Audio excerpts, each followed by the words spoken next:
Bueno, muchas gracias por la presentación. Ya hace más de una década que vengo a los congresos de APRESID. Es el primero que es en mi casa, que es la ciudad de Buenos Aires, que es la ciudad de todos. Así que bienvenidos, es un lujo poder contar con APRESID en Buenos Aires. Tenemos a Pedro Ales, de la red RIA, a Nicolás Otamendi, de EIWA, y a Fornari, Marco, disculpen, de John Deere, de la parte de agricultura presidente de John Deere, y vamos a estar hablando de AgTechs y de cómo las AgTechs le han mejorado la vida a todo el sistema de agronegocios, pero puntualmente al productor agropecuario. Las AgTechs son básicamente las tecnologías de la información aplicadas al agro, que son posibles gracias a la reducción masiva de costos para capturar información, procesarla y tener conclusiones al respecto de esos datos que nos permiten tomar mejores decisiones. Y pensábamos con el panel que cada uno pudiera contarles cómo solucionaron necesidades concretas a partir del uso de tecnologías de información aplicadas al agro. Entonces, le doy la palabra a Pedro para que desde una red de productores nos cuenten qué vieron y por qué se unieron. ¿Por qué se unieron? Esto es muy importante. ¿Por qué se unieron para aplicar una tecnología nueva? Pedro, todo tuyo. Muchas gracias. Bueno, mi nombre es Pedro Hales.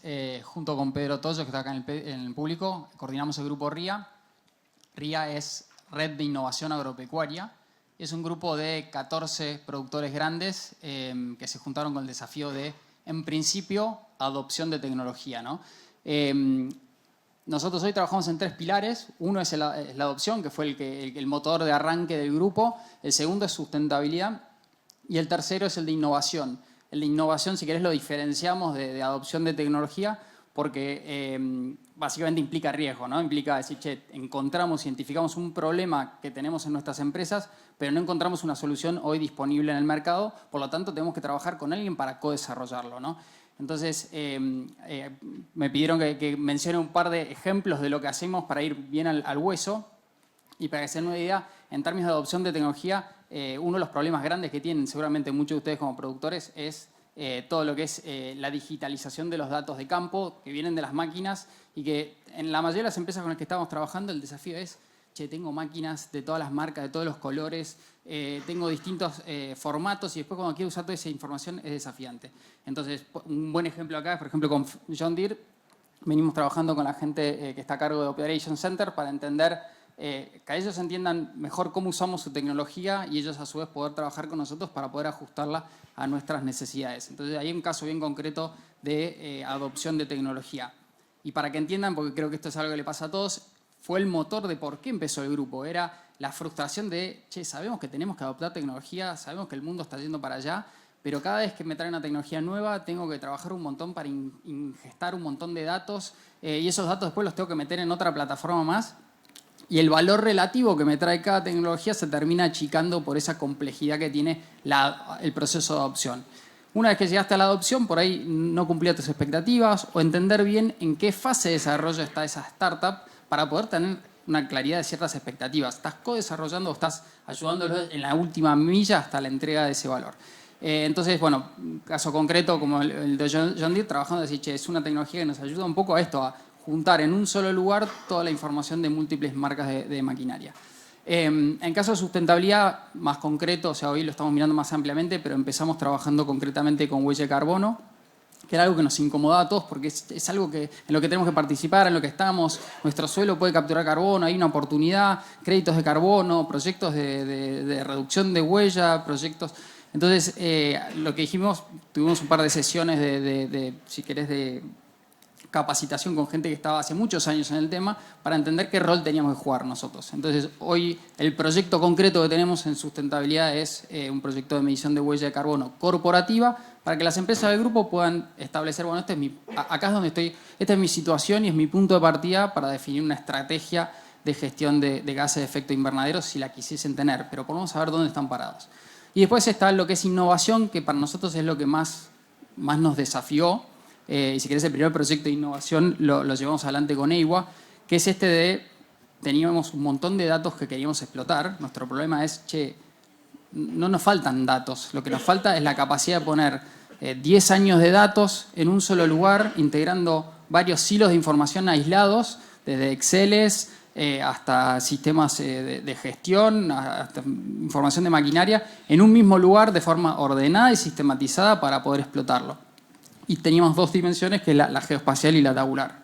Y acá me parece muy interesante rescatar del caso de Pedro la idea de que asociándose distribuyen el riesgo y también los beneficios de avanzar en tecnologías nuevas, que es básicamente el espíritu de APRESID. Eso es lo que es una regional de APRESID. Se juntan y testean todos tecnología y la validan juntos, y es mucho menos riesgoso, mucho menos costoso que hacerlo individualmente.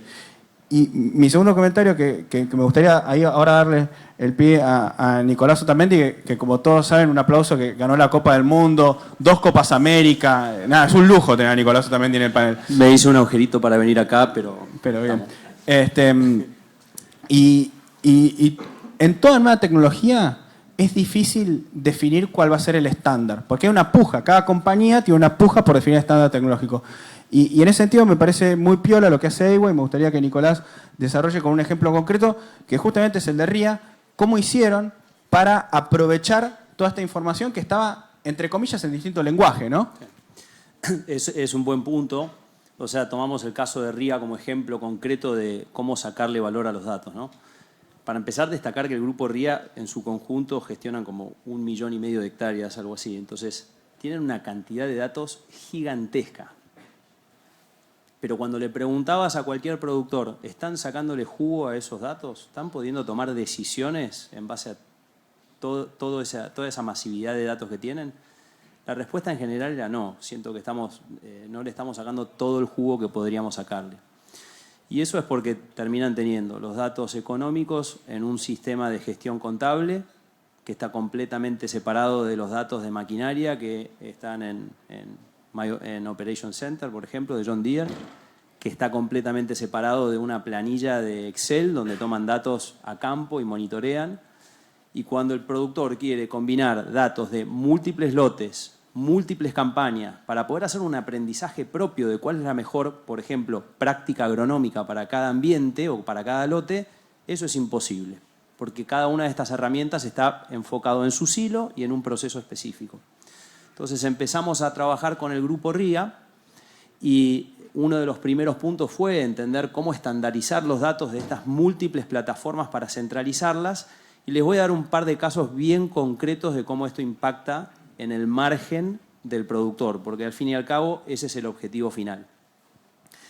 Hoy en día, o sea, para empezar, no hay manera de hacer no había maneras fáciles de hacer una evaluación, no de cuánto me rindió el lote, sino de cuál fue mi margen intralote por ambiente. Todos sabemos que para cada una de las hectáreas hay una dosis óptima, hay una tecnología óptima, y en la medida en que podamos especializar la práctica agronómica por hectárea o por ambiente, el margen va a mejorar a nivel global.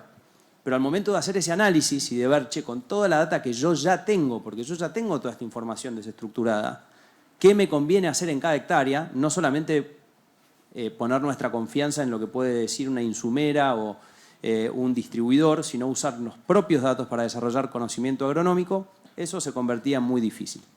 Entonces, nosotros hoy estamos agarrando los datos de la maquinaria de John Deere, estamos integrados con Operation Center, justamente hay una parte crítica ahí que con Marcos va a poder expandir un poco en la adquisición de datos ordenados, y se suma el monitor de siembra, especialmente si el lote tiene variable, donde hay lugares donde hay mayor densidad y menor densidad, se puede ver exactamente cuál fue la densidad final. El monitor de aplicación, por ejemplo, de fertilizante, también en donde puede haber variable. Y finalmente, al final de la campaña, el monitor de rendimiento. Y si eso lo podemos conectar con el costo de la semilla, el costo del fertilizante y el valor del grano, se puede hacer un margen bruto por hectárea, porque estos mapas justamente tienen esa granularidad. Entonces hoy estamos trabajando con productores para que puedan agarrar, centralizar la data y llegar a cuál fue mi margen bruto para cada una de mis prácticas agronómicas por lote.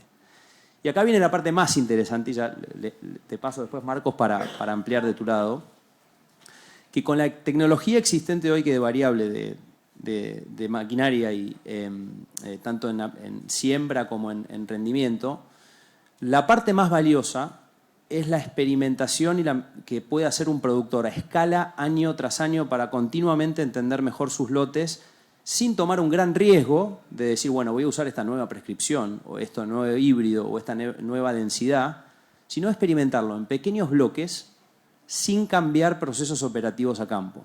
Entonces, otro de los aspectos que estamos trabajando es no solamente evaluar cómo le fue con el margen bruto por ambiente, sino también que puedan distribuir ensayos en absolutamente todos los lotes, todos los ambientes, para estar probando mejores o prácticas agronómicas alternativas en una pequeña porción del lote. Entonces sí, tomo el riesgo de implementar una tecnología nueva, pero lo hago sobre una porción pequeña y al final de la campaña, haciendo una buena práctica de datos, puedo llegar a ver exactamente cómo me hubiese ido en este lote si hubiese hecho esta aplicación específica. Y el poder que mencionabas, Iván, con respecto a la integración, no solo de los datos, sino entre productores. Si yo me asocio dentro de mi grupo de APRESID con los otros productores y todos tenemos un mismo estándar de experimentación a campo y de gestión de capas, el aprendizaje que está haciendo cada productor no es solamente con respecto a sus propios datos y sus propios ensayos que hizo en su propio lote, sino que puede ver cómo están yendo los ensayos de todos los lotes que están alrededor con quienes colaboran. Y ese es el espíritu un poco que estamos lanzando con algunas de las empresas con las que trabajamos, ¿no? Y del relato de Nico, me gustaría rescatar dos puntos que son esenciales.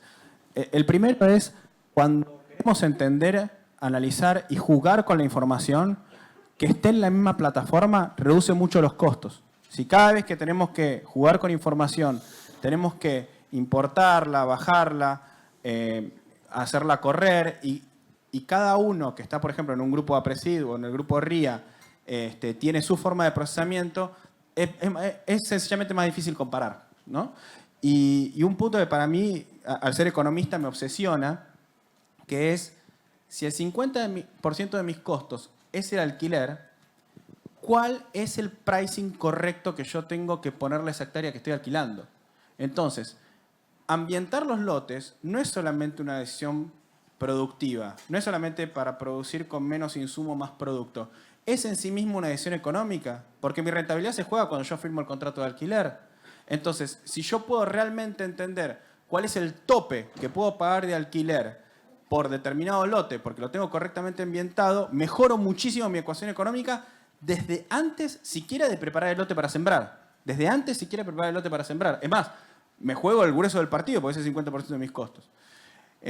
Con esto darle la palabra. Bueno, gracias. Me dan pie para hablar de muchas cosas, ¿no? Para ordenarlo un poquito, yo formo parte de Rato Hermanos, es un concesionario John Deere, y hoy me toca liderar un grupo de ingenieros agrónomos.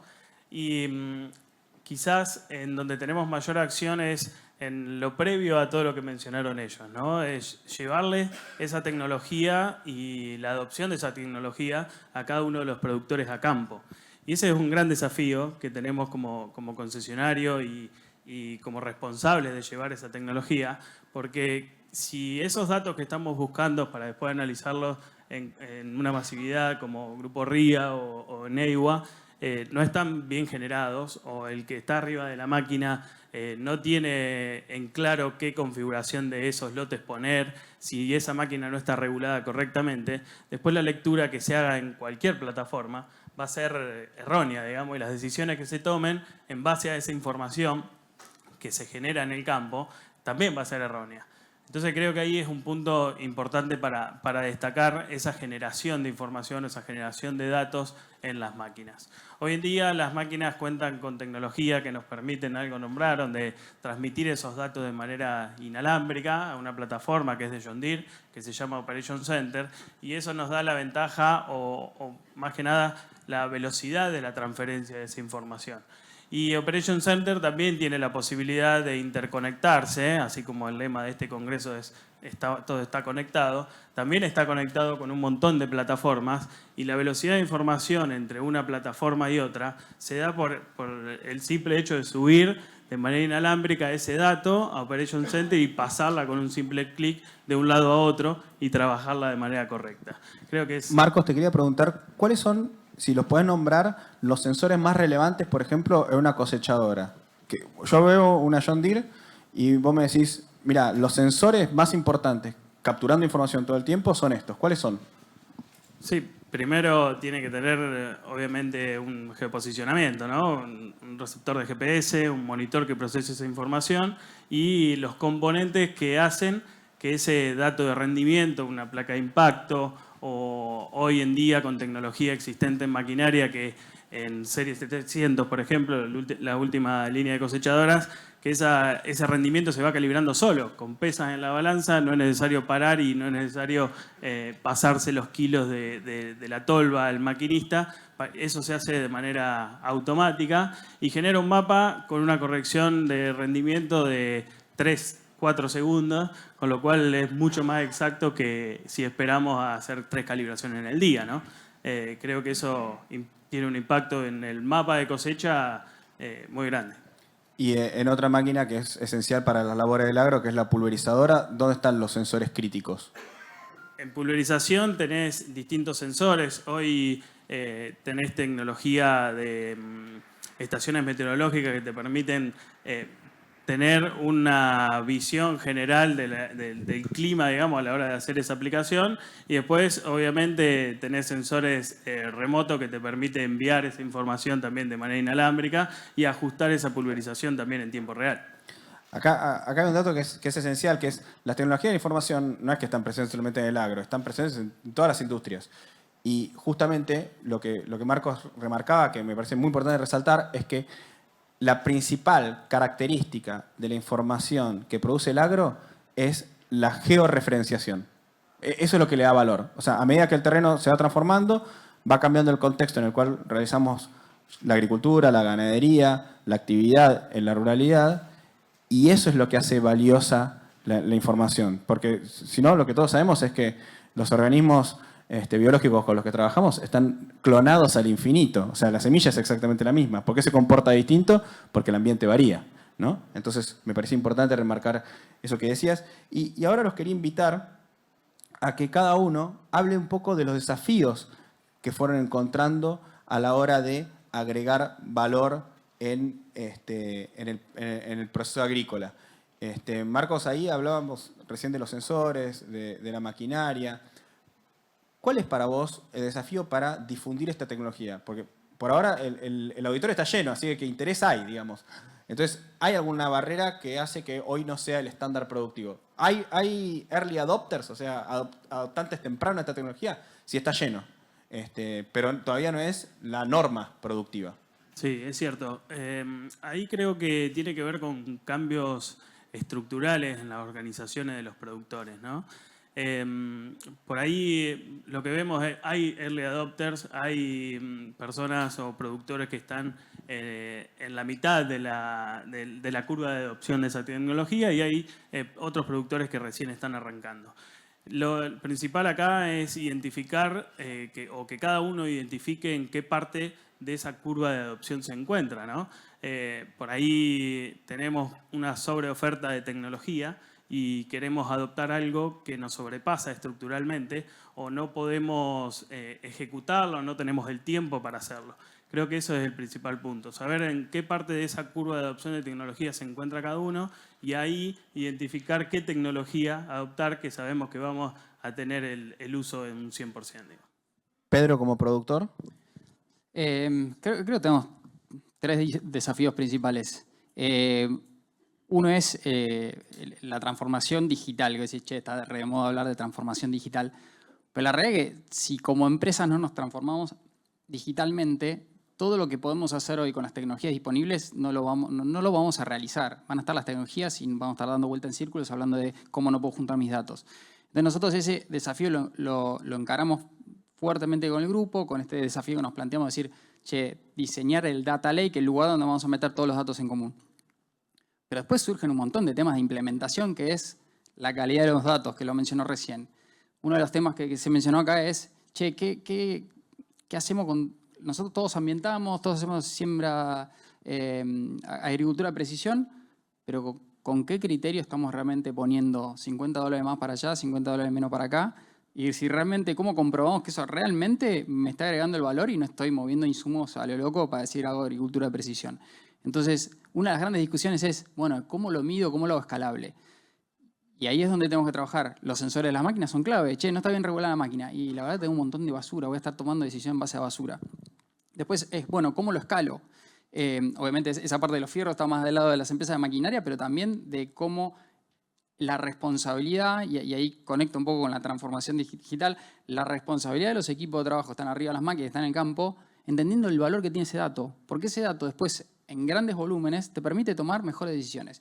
Y en el grupo uno de los temas que se habla mucho es, che, el N de datos. Si nosotros hacemos prescripciones, como mencionaba Nico recién, prescripciones de ensayos adentro de cada ambiente, vos lo prescribís, la sembradora variable te lo va a sembrar, la cosechadora te lo vas a tener todo mapeado, y la realidad es que el trabajo operativo de campo no existe ahora. Si no tenés bien regulada la sembradora, si no tenés bien regulada la cosechadora, si no te asegurás que lo que dice la sembradora que está sembrando realmente es lo que está sembrando, todo eso no sirve para nada. Entonces, hay una parte cultural que es que toda la organización, desde arriba hasta abajo, realmente entienda que los datos son importantes. Y a veces nos quedamos en discusiones muy chiquitas en las que, no, a mí me gusta más esta plataforma, a mí me gusta más la otra, cuando en definitiva es, muchachos, lo que importa es que todos lo tengamos igual, que estandaricemos los datos y que los podamos medir en escala. Y creo que ahí es uno de los temas grandes. Ahí, si querés, te sumo algo que es muy importante, que es que el ecosistema argentino de agricultura por contratos no tiene absolutamente nada que ver con el ecosistema, por ejemplo, norteamericano, donde el farmer está verticalmente integrado. Es más, hay farmers que ni siquiera tienen empleados. Toda la familia opera la granja, que encima es una granja, no es una estancia ni un lote, opera la granja donde vive. ¿De acuerdo? En cambio, en Argentina, con la agricultura por contratos, dependemos fuertemente de los contratistas. Es un trabajo colectivo poder usar la información de la producción. Y a su vez, hay un dato muy curioso de las encuestas que releva la Universidad Austral, del perfil del productor agropecuario, que es que más del 60% de los productores toma decisiones en base a información, pero solamente el 20% de los productores aplica insumos de manera variable. ¿Y eso por qué? Porque el que los aplica no es el productor, es el contratista. Entonces es necesario un diálogo en torno a eso, y ahí, Nico, me gustaría escuchar tu opinión. Sí, yo creo que también este cambio ya es una tendencia irreversible que está avanzando año a año con respecto a la adopción de tecnología de los contratistas y los productores. Nosotros el nivel de adopción que hay, que vemos de los diferentes, de determinados productores es muy alto con respecto a lo que están empezando a hacer. Es verdad que son algunos productores que quizás tienen mayor escala y que tienen mayor capacidad de análisis interna, pero está avanzando de manera significativa. Y ahí la colaboración con el contratista es una parte clave. Lo que nosotros vemos es el flujo, lo que es la integración, no es solo la integración entre plataformas, sino también la integración con los colaboradores de la empresa y facilitar el intercambio de datos. Hoy en día todo eso se resuelve con plataformas como Operation Center o las integraciones que tenemos nosotros, en donde fácilmente puedo enviar una prescripción específica que fue diseñada de manera estandarizada para que después pueda ser comparada esa prescripción o ese lote con otros. Fácilmente lo puedo compartir con contratistas, y no solo eso, sino que después fácilmente, como primer paso, cuando vuelve el monitor de siembra o de aplicación, puedo ver la calidad con la cual se sembró o se aplicó, y ese es mi primer filtro de calidad de dato. Eso hoy digamos, son cosas que se pueden hacer a escala. Y a partir de tener esas capas con buena calidad y disponibles, se abre un sinfín de aplicaciones. O sea, hacer aplicación variable tiene un impacto enorme en márgenes. O sea, poder ahorrar 2-3% en semilla, 2-3% en fertilizante o incrementar un 5% en rendimiento simplemente por haber estudiado mejor mis datos, tiene, ¿viste?, impactos de 10, 20, $50 por hectárea. El tema es cómo lo puedo hacer con muchísima facilidad entre diferentes plataformas, con contratistas y toda la verdadera complejidad que eso implica campo. Y bueno, Nico, es un trabajo conjunto, ¿no? Pedro recién hablaba del desafío de la cultura organizacional. ¿Qué ves vos como desafío de la adopción? ¿Qué está faltando? Mira, nosotros hablabas de los innovadores, digamos, de esos primeros que van y tienen el primer contacto con la tecnología. Lo que vemos es, para testear tecnología, primero, está bueno que ese riesgo de testeo de tecnología lo tome la mayor cantidad de área productiva posible. O sea, un productor de 1000 hectáreas testeando un montón de cosas todos los años no es factible. Está mucho mejor que si va a testear determinada cantidad de tecnologías, lo haga en colaboración con otros productores para mitigar el riesgo, para no complicar la operativa y para tener más datos que sean contundentes al momento de decir esta tecnología funciona a escala, ¿no? O sea, Por lo cual, primer consejo, si vamos a testear tecnología, hagámoslo asociadamente. Busquemos socios, en grupo. Exacto. Y además lo que habilita eso es que cuando los productores empiezan a asociar para testear tecnologías y tener una discusión de adopción, es que esa escala empieza a permitir que se financie un recurso que es absolutamente clave hoy en día y que marca la diferencia entre empresas como algunas de las que están en el grupo RIA y empresas que están yendo en esa dirección, que es la presencia del perfil del analista de datos agronómicos interna. ¿Es un laburo hoy en día tener que analizar datos? Sí, es un laburo. No va a estar todo automatizado, pero el impacto real en la economía de producción es grande y está ahí. Entonces, donde veo mayor adopción y mejores prácticas es donde ese perfil del agrónomo que maneja, que entiende los datos, que entiende la tecnología y que está dispuesto a testear nuevas tecnologías, y cuando hablo de nuevas tecnologías no son solo tecnologías digitales, sino nuevos insumos o prácticas agronómicas, es clave para que esa innovación vaya más rápido. ¿Qué es lo que pasa? De vuelta a lo mismo, si yo soy un productor que tengo 1000 hectáreas, y no sé si voy a contratar a una persona más para que venga a analizar mis datos únicamente. Ahora, si en grupo puedo contratar para darle servicio de testeo e innovación a 10.000 hectáreas, eso es excelente. Digamos. Déjame ser un poco más brutal. Levante la mano, si son ingenieros agrónomos o profesionales del agro, ¿cuántos de ustedes hace directamente su declaración de impuestos? Literal, ustedes. Ustedes se meten en el sitio de la FIP y hacen ustedes su declaración de impuestos. ¿Alguien hace eso? Ninguno. Nadie lo hace. Tiene un contador. O sea, la complejidad de la tarea desarrolló una profesión. ¿Cuántos de ustedes solucionan sus problemas de litigio sin un abogado? Ninguno, tiene que tener un abogado. Y a medida que la actividad se va complejizando, tiene más matices, van naciendo naturalmente profesionales. Ninguno de ustedes, o alguno quizás, era el que manejaba el área de sistema de su compañía. Ya no existe más eso. En cualquier compañía que supera los 20, 30 empleados, tiene que haber, aunque sea un tercerizado, que se encarga del área de sistemas. Ustedes no paran todo y dicen, voy a resolver el problema que tengo en el mail, porque no me funciona el mail. Entonces, un poco por ese lado. Totalmente. Pedro, por ahí te contribuyo con eso, porque justo en el grupo tuvimos una evolución bastante interesante de ese rol. Son empresas que siembran de 20.000 a 200.000 hectáreas. Entonces, son todas bastante grandes. El pelote de datos, se pueden imaginar el tamaño que tenía. Cuando empezamos con el grupo, habían 2 especialistas GIS en las 14 empresas. Hoy hay, entre especialistas de datos, GIS, tecnología, debe haber como 8 o 9, y en muchas pasando roles que antes estaban por ahí en producción y eran como el que lideraba esa área de tecnología, específicamente a la gestión de datos. Entonces es algo que va creciendo un montón. Y bueno, en torno a eso armamos una mesa de trabajo, porque después pasa que, o sea, es algo tan de frontera que internamente no tienen ese espacio de discusión para saber si su práctica que están proponiendo es la mejor o no. Entonces las mesas de trabajo es donde encontramos un éxito espectacular en que esas empresas empiezan a compartir conocimiento entre los flacos que están en la trinchera de los datos de las empresas. Y ahí una cosa que quería ya pasar a un nuevo tema, que es, ¿qué le ven a ustedes a Argentina como potencial, no solamente para adoptar estas tecnologías, sino para desarrollarlas? Tenemos un representante de un concesionario porque trabaja íntimamente con una multinacional, una startup local y un grupo de productores grandes. Entonces, mi opinión es que tenemos una ventaja abrumadora sobre muchos otros países agroexportadores por una razón muy sencilla. Tenemos al agricultor comercial, capitalista, más joven del planeta Tierra. 44 años promedio, es más, veo las caras acá y me da ese promedio o menos. Veo las caras acá y me da ese promedio o menos. Tenemos el agricultor más joven del mundo. Le sacamos 20 años al agricultor promedio norteamericano. 64 contra 44. ¿Ok? Y tenemos otra ventaja más. mientras la edad promedio de todos esos agricultores crece año a año, o sea, los agricultores europeos, norteamericanos, neozelandeses, australianos, crece, se hacen cada vez más viejos, los de Argentina y de Brasil son cada vez más jóvenes. O sea, tenemos un recambio muy alto. Los jóvenes entran a la Organización Agropecuaria y con los jóvenes también entra el conocimiento sobre tecnologías nuevas.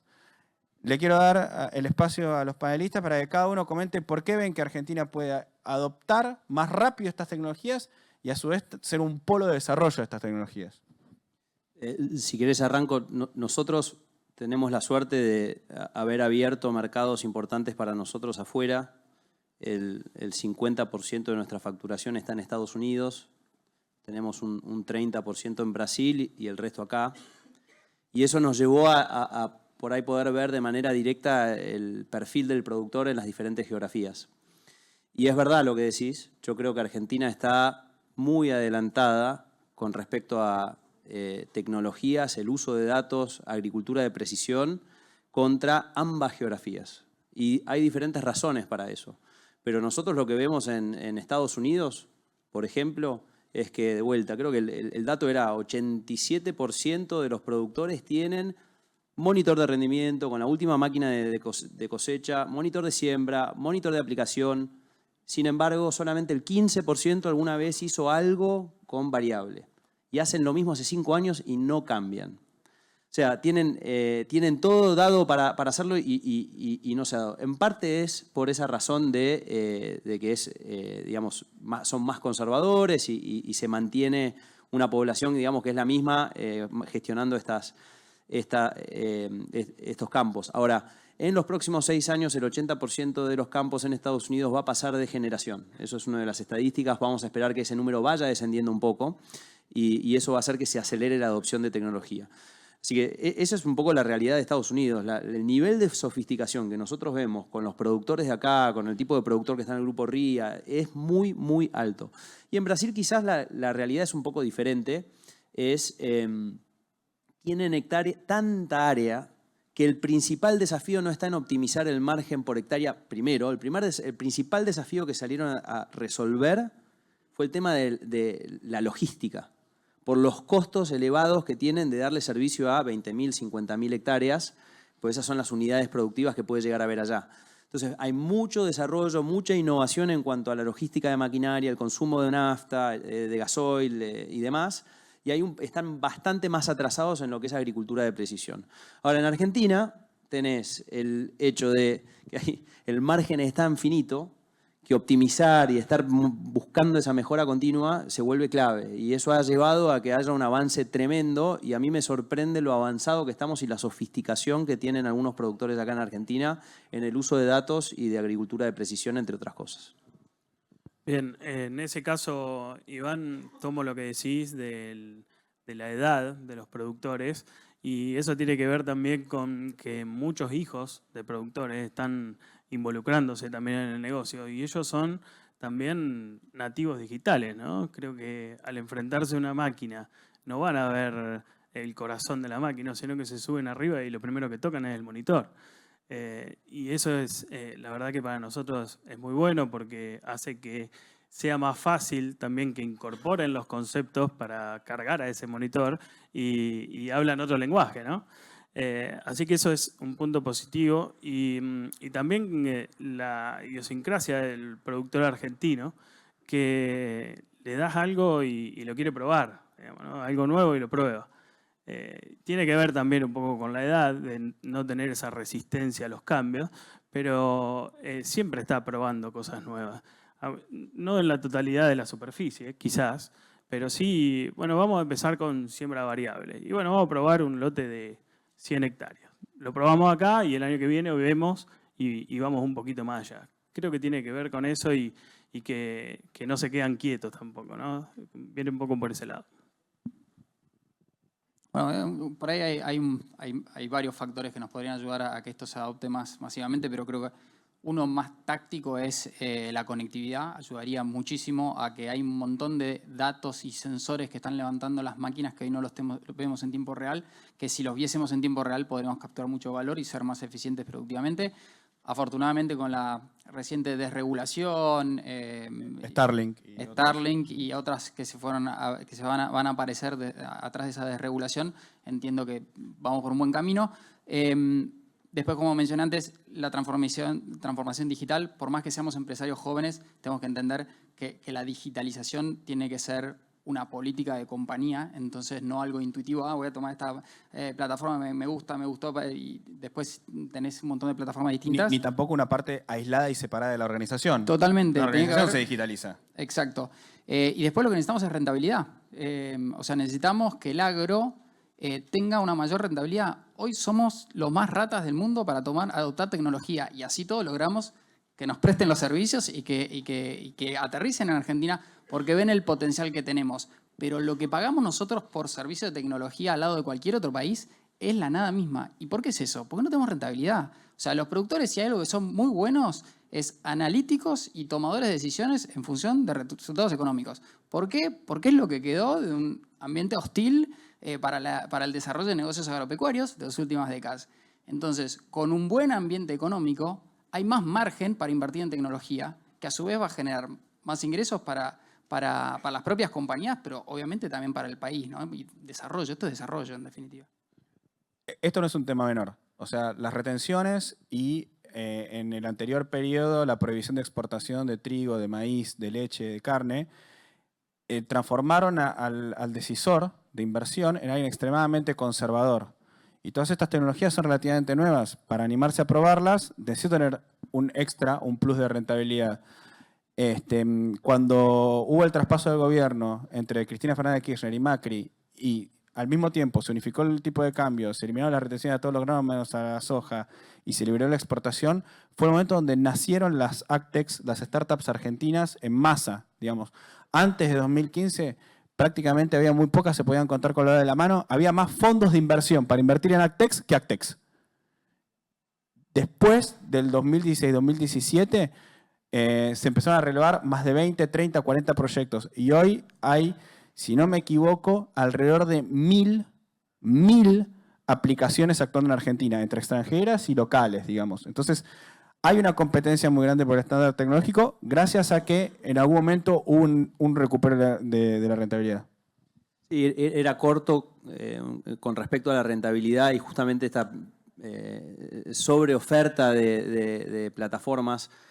Desde el punto de vista de la empresa de tecnología, es importante mostrar el retorno de la inversión. O sea, mostrame cómo me mejorás el margen, digamos. No es fácil. Realmente es un desafío, especialmente cuando se trata simplemente de gestión de datos, pero hay que llevar esa gestión de datos a casos de uso en donde se demuestre que hay un retorno de la inversión. Y bueno, al haber tanto foco en la rentabilidad en la Argentina, aquellos que podemos hacer eso es una gran ventaja, y también está bueno que desde el punto de vista del productor lo exija, ¿no? O sea, mostrame cómo me impactás en el número. Bueno, a mí me gustaría abrir un poco para preguntas del público. Nos entregaron 10 minutos tarde, así que nos quedamos 10 minutos tarde nosotros si queremos. Levanten la mano, les pasaron un micrófono y los panelistas y yo estamos a disposición. Buen día a todos. Bueno, muchas gracias por la exposición, realmente sumamente clara y motivadora a la vez. Era una consulta para Pedro, principalmente viendo quiénes conforman el grupo RIA, como ADECO, Logrobo, Lartirigoyen, LIAG, que manejan semejante volumen de información. Mi pregunta es, ¿dónde decidieron hacer el corte de qué información rescataban de atrás y qué hacia adelante? Porque lo que se habló fue todo hacia adelante, me dio la impresión, y hacia atrás fue menos con respecto a los Excel y ese tipo de cosas. Muy buena pregunta porque es un desafío. La realidad es que hoy estamos en la instancia de tratar de conectar esos distintos silos. Es parte de lo que estamos trabajando con EIWA. Y esas iniciativas hoy están en lo que podemos juntar rápidamente y sabemos que tiene una estructura de orden mayor. Pero lo que también entendemos es que no nos podemos olvidar de la información que va para atrás. Porque este es un negocio que itera una vez al año. Esto no es e-commerce, ¿viste? Y dicen, hacemos inteligencia artificial que generan 200.000 millones de datos por segundo. Nosotros generamos un dato por lote por año.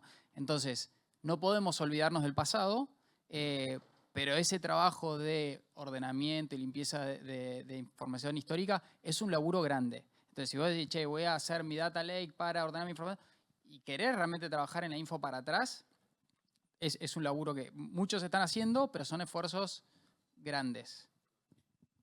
Y ahí es clave que estás repasando la verticalidad de los años con la horizontalidad de la escala grande en la muestra.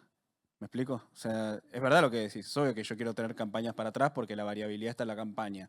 Pero me ayuda mucho la asociatividad, que obviamente, si me asocio entre gigantes, soy enorme. Pero vale el ejemplo también, es más, vale el triple para alguien más chico.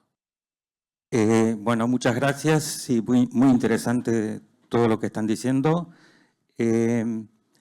Para Pedro también, la pregunta es, ¿cómo aplican esto en campos arrendados? Una enorme superficie que ustedes siembran es sobre campos arrendados y estos campos no siempre tenés la certeza que los vas a tener para el año siguiente. Y todo esto de la agricultura de precisión tiene mucho que ver con la continuidad, con hacerlo durante muchos años. Así que me parece que es una pregunta que tenemos que responderla, ¿no? Porque creo que es una causante de freno a las inversiones. Bueno, el grupo, como bien decís, el 70% del millón de hectáreas que siembra el grupo es en campo alquilado. Entonces, lo que se ve claramente es, hay algunas empresas con mucho campo propio y la realidad es que la inversión en definir ambientes, análisis de suelo, todo lo que aporte valor en el mediano plazo, las inversiones ahí son mayores que en las empresas que no saben cuántos años van a tener en el campo. Así que la realidad es que los periodos cortos atentan un poco hacia una inversión arrastraveris en un campo alquilado. Creo que no hay ninguno del grupo que la pueda pasar. Ese tipo de información que dura varias campañas y te ayuda a construir, si querés, mejor esos ambientes, en general no se aplican en campos alquilados, así que ahí hay una brecha de cuánto se podría mejorar si pudiésemos pensar en otros plazos de inversión. Sí, yo quería agregar ahí que es verdad que para hacer un muestreo de suelo, por el costo que implica, tiene sentido hacerlo cada 3 o 4 años y que con ese tipo de datos se puede partir de una ambientación muy buena. Pero justamente hoy con la cantidad de datos que viene de las maquinarias, que ya eso es algo bastante adoptado, en un solo año, no en el primer año, pero en el segundo año ya se puede empezar a hacer mejoras continuas sobre los ambientes sin tener que hacer muestreo a campo de suelo o cosas más costosas, simplemente usando los datos que ya están ahí. Entonces, lo que tiene que hay tanta masividad de datos es que si se seleccionan bien cuáles y los procesos de cómo, sin cambiar procesos a campo y sin hacer inversiones importantes de suelo, se puede empezar a entender el ambiente y a mejorarlo en una sola campaña. O sea, en la segunda ya se ven impactos. Esas cosas se están dando, ¿no? Acá. Mi pregunta era como sobre qué se puede empezar a hacer hincapié o cómo puedo empezar yo, cómo puedo empezar yo a ver qué tengo que buscar para aplicar la agricultura de precisión o principalmente cómo empiezo a recolectar datos y sobre cuáles hago foco. Bueno, hay diferentes aspectos. El primer paso sería evaluar la variabilidad de rendimiento que hay intralote. De vuelta, eso no requiere más que los monitores de rendimiento. Mismo el monitor de rendimiento no tiene por qué estar calibrado. El monitor de rendimiento podemos usar uno histórico y en base a monitores históricos ver la variabilidad. Además de eso, se pueden usar imágenes satelitales. Marcos, vos también podés agregar en lo que están haciendo ahí. Y ya viendo esa variabilidad se puede empezar a plantear cómo uso siembra variable y fertilización variable para incorporar ensayos en absolutamente todos los ambientes, sin saber, tomando un riesgo en esas pequeñas parcelas o esos pequeños ensayos que yo incorpore a esos ambientes. Todo esto que estoy mencionando es solo haciendo una buena práctica de datos. No cambia el cosechador, no cambia el sembrador. Sí hay que exigir que interactúen con las capas que tienen que interactuar cuando salen a sembrar o cuando salen a fertilizar o cuando salen a cosechar, que devuelvan ese monitor. Pero esto, implementando estas pequeñas cosas, ya se puede empezar a ver, y lo que tiene es que se ve el impacto en el margen. Se mide directamente porque esa experimentación a campo se hace en el mismo lote que uno tiene, y al traerse los datos de los costos de los insumos se puede ver cómo impactan el margen. Me encantó lo de las pequeñas cosas que dijo Nicolás. ¿Por qué? Porque hay un rendimiento decreciente de la información o del sensor, ¿de acuerdo? El primer sensor, por ejemplo, un sensor que cuenta cuánto grano te pasó por la tolva, el primer sensor es la diferencia entre saber cuánto grano hay y cuánto no hay. Entonces el rendimiento de esa información es monumental. ¿Estamos de acuerdo? El segundo sensor ya agrega un poquito menos de información. El tercer sensor agrega otro poquito menos. Entonces, la pregunta siempre es, ¿cuál es el sensor que no me agregó nada? ¿Cuándo tengo que parar? El primero, como dijo Nicolás, hacelo, obvio. El segundo, también. El sensor número 25. La tabla de Excel número 40. ¿Viste? ¿Cuánta información me está agregando? Y ahí está, en tu capacidad de procesamiento y análisis, el límite. Si vos podés procesar y analizar, dale para adelante. Si ya no tenés capacidad computacional o cerebral para incorporar ese nuevo dato, ese dato te está costando más capturarlo y tenerlo que el beneficio que te va a dar usarlo. Y ahí es donde tenés que parar. Esa es la clave. Acá una. Para cualquiera, ¿cómo ven la tendencia de las diferentes plataformas, startups o cualquiera de esa herramienta de unificarse para tener el conjunto de datos en un solo lugar, poder trabajar más sencillo? Yo les voy a dejar a ellos dar la respuesta agradable. Como yo no tengo el gorro de ninguna organización, más que la organización académica a la que represento, después voy a dar la respuesta más brutal. Bien, ahí en ese caso, unificarse, creo que la palabra sería de traspasar información de una a otra, ¿no? Se pueden usar varias plataformas a la vez, todas tienen una utilidad distinta o parecida, pero creo que ahí la clave es identificar cuál realmente sirve o cuál de todas las que hay sirve para satisfacer un dolor que se siente en ese momento, ¿no? Y eso, hoy en día, las plataformas, como dijimos anteriormente, se conectan mediante API y la transferencia se puede hacer de una plataforma a otra tranquilamente, con un simple clic, digamos. Y la información iría de una a otra. No sé si respondo bien tu consulta. No, por ahí desde la visión nuestra estamos a años luz de eso. Suena ideal, pero tampoco queremos que queden 2, 3 plataformas que sean dueños de todos los datos del agro. O sea, la competencia es sana y queremos que sea así. Hoy estamos a años luz de eso y tenemos un problema que hoy casi todas las empresas que están moderadamente digitalizadas tienen un montón de plataformas. El camino que nosotros estamos viendo y sobre el que ponemos mucha presión es las integraciones entre plataformas. Es decir, no sé, yo levanto órdenes de trabajo, quiero hacer órdenes de trabajo desde el lote. Bueno, Cima hizo su integración con Albor y con Finnegan's para que desde el campo el que está monitoreando no tenga que llegar a su casa a la noche, volver a cargar duplicar esa información, cargarla y mandarla al sistema administrativo contable. Eso es un ejemplo. Y después estamos trabajando a nivel más macro de datos con EIWA, por ejemplo, que ellos se ocupan de hacer la integración con Filvio, con Operation Center, con Albor, con Finnegan's o quien sea. Sí, yo agrego ahí, concuerdo que la solución no va a ser una sola plataforma para el agro. Siempre va a haber pluralidad de sistemas y eso es bueno porque se van a especializar en diferentes casos de uso y propuestas de valor. Lo que hay que buscar es que el traspaso de información de plataforma a plataforma sea lo más automático posible. Eso se logra con las integraciones. Y bueno, desde nuestro lado también continuamente estamos buscando en cómo integrarnos con las otras plataformas. Tenemos integraciones con Albor, con Finnegan's, John Deere, FieldView, etc. La realidad es que eso también es una inversión desde el punto de vista de las empresas, porque hay que hacer ese desarrollo digital y lo vamos tomando progresivamente y es un reflejo directo del estadio de la empresa y cómo va creciendo y cómo se va haciendo, ¿no? Brutalmente. ¿Alguien de acá regalaría sus granos? No. Las compañías de tecnología no son ONGs, son empresas. Entonces tiene que desarrollar, tiene que matar eso no lo pueden decir ninguno de ellos, sí lo puedo decir yo. Tienen que desarrollar, tienen que maniobrarse en el equilibrio entre proveer el mejor servicio posible, y dentro de proveer el mejor servicio posible está la demanda de integración presente, porque ninguna de estas compañías puede sola solucionar todos los dilemas del agro, entonces es necesaria la integración, pero obviamente la disputa en la captura de valor entre las compañías las hace generar innovaciones que no necesariamente en un inicio van a ser compatibles. Entonces, de la misma manera, o sea, ustedes no se podían copiar el Windows 95. Yo instalé el Windows 95 con CD, había 2 videos de música muy buenos.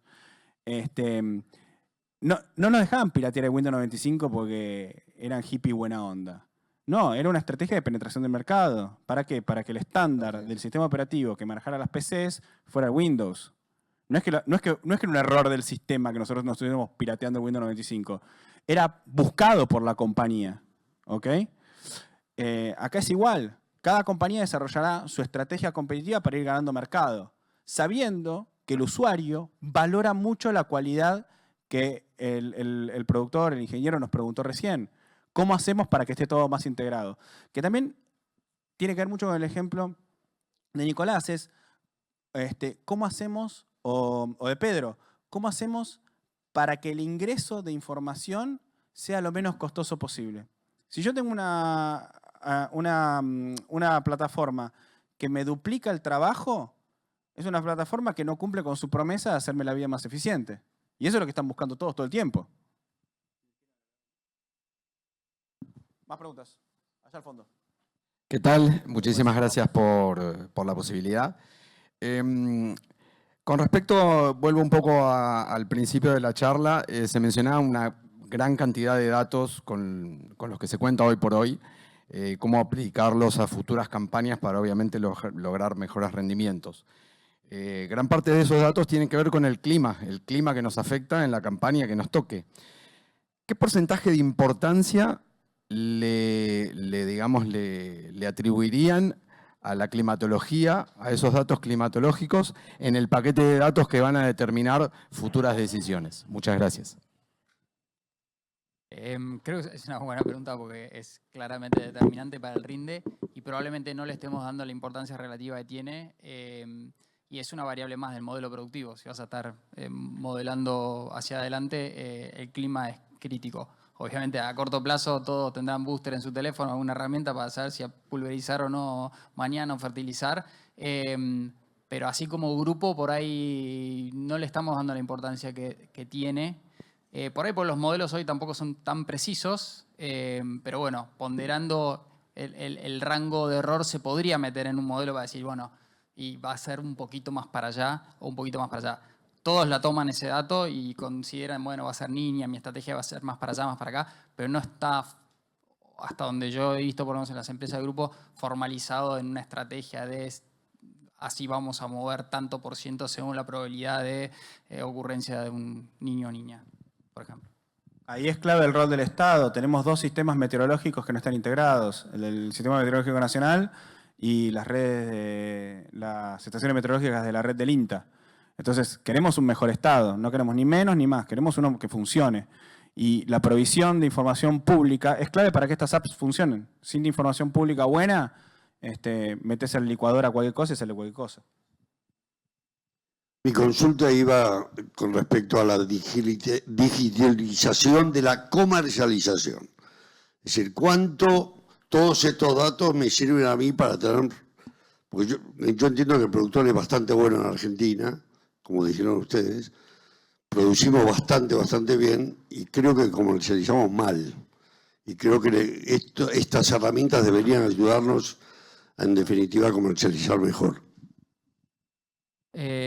Coincido, no sé si comercializamos mal, si nos comparamos con otros productores del mundo, somos bastante sofisticados vendiendo y tomando decisiones de cobertura y demás, pero sí hay un espacio de mejora en capturar nuestras ventajas competitivas.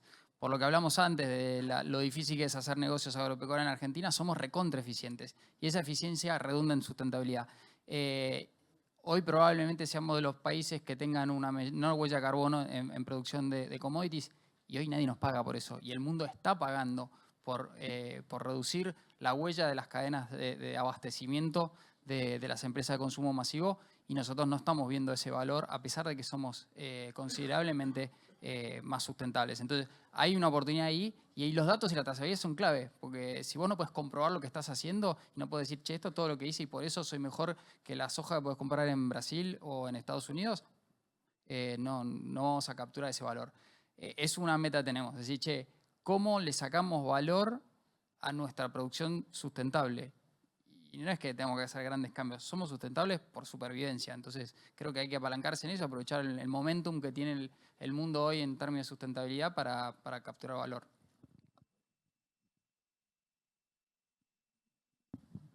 Bueno, si no hay más preguntas, agradecerles a todos por su tiempo. Yo por lo menos lo disfruté muchísimo.